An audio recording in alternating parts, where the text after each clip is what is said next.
মনোবীক্ষণ polyclinic, চিকিৎসার জগতে এক দশক। এখন এখানে সব বিষয়ে ডাক্তারবাবু একসাথে তলায়। ফোন করুন 7477999515 এই নম্বরে। ঘুমন্ত অবস্থায় সাপের কামড়ে মৃত্যু হলো পঞ্চম শ্রেণীর ছাত্রীর। ইসলামপুর থানার নলবাট্টা এলাকার ঘটনা।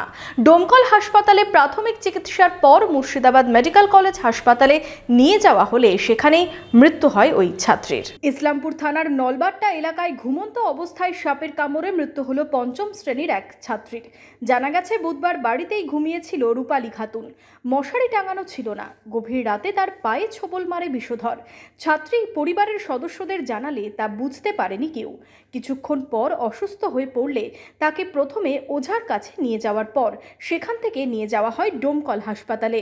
প্রাথমিক চিকিৎসার পর ছাত্রীকে মুর্শিদাবাদ মেডিকেল কলেজে স্থানান্তরিত করা হলে সেখানেই তার মৃত্যু হয়। রাত্রে 3টার পরে ওই তো কিসে কামড়াইছে তাই বলেছে।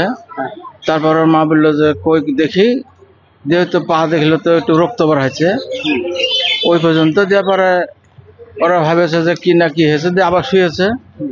পরে আবার খানিক বাদে হয়েছে পেটে লাগছে মা, পেটে লাগছে।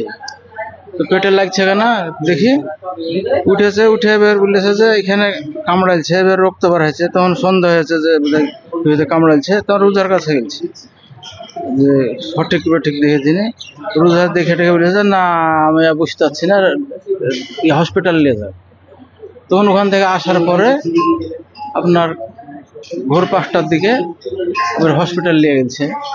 হসপিটাল নিয়ে যে ওখানে আধা ঘন্টা কি 20 মিনিট ছিল এরকম অনেক।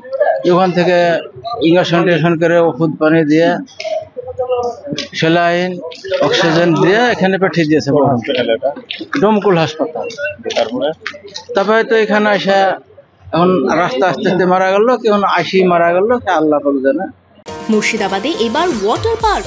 বহরমপুর আর মুর্শিদাবাদ শহরের মাঝে হলিডে ক্লাব অ্যান্ড রিসর্ট থাকছে। Park mini zoo resort.